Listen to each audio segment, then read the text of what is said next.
सुविधा देने में हमको कोई एतराज़ नहीं है। आप किसी वर्ग को सुविधा दें, विशेष सुविधा दें, उसमें कोई एतराज़ नहीं है। लेकिन इसका उद्देश्य था सनातन धर्म को खत्म करना। अब हमारा जो संविधान बना वो भी इन्हें धर्मांतरण की छूट देता है। हालांकि कहने के लिए कुछ शर्तें हैं, ये परिस्थिति होगी तभी करा सकते हैं, लेकिन क्यों करा सकते हैं? कोई किसी का धर्मांतरण क्यों कराएगा? और भारत में तो धड़ल्ले से हो रहा है। हमारा पूरा पूर्वोत्तर देखिए, धर्मांतरण का किस तरह से शिकार हुआ।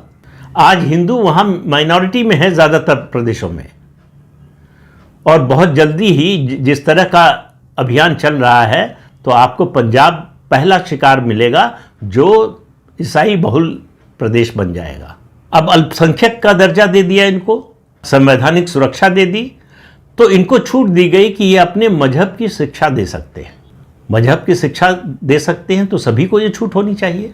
लेकिन हिंदुओं से कहा गया कि नहीं नहीं नहीं, तुम नहीं दे सकते, तुम अपने मजहब की शिक्षा दोगे। अगर शिक्षा दोगे तो इसका मतलब धर्मनिरपेक्षता को खतरे में डाल रहे हो, इसका मतलब सांप्रदायिकता को बढ़ा रहे हो। तो हिंदू मेजॉरिटी वाला देश अपने देश में अपने धर्म की शिक्षा ही नहीं दे सकता, ये हमारा संविधान कहता है। तो नतीजा क्या हुआ?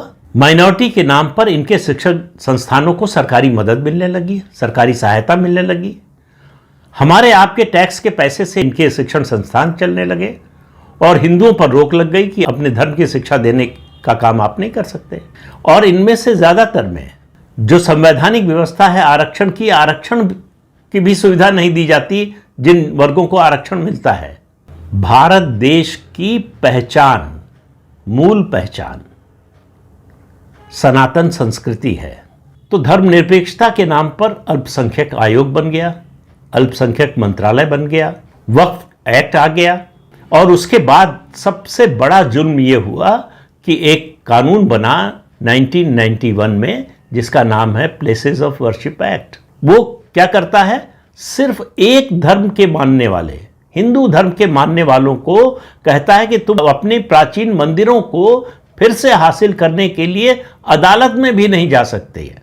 कोई बल प्रयोग की बात, दूसरे तरीकों की तो बात ही नहीं है कि हमको लगता है हमारा मंदिर तोड़ा गया, हमारा धार्मिक स्थल तोड़ा गया, जिसके इतिहास में तमाम उदाहरण मौजूद है, साक्ष्य मौजूद है। हम अगर उसको रिक्लेम करना चाहते हैं और अदालत के जरिए, कानून के जरिए, जो भी संवैधानिक व्यवस्था है उसके जरिए, तो कहा गया ना, ये भी नहीं कर सकते, तुम अदालत में नहीं जा सकते। और कानून की खूबी देखिए, कहा कि अदालत में नहीं जा सकते, लेकिन जो मामले अदालत में जा चुके हैं वो भी नहीं चलेंगे, वो बंद कर दिए जाएंगे।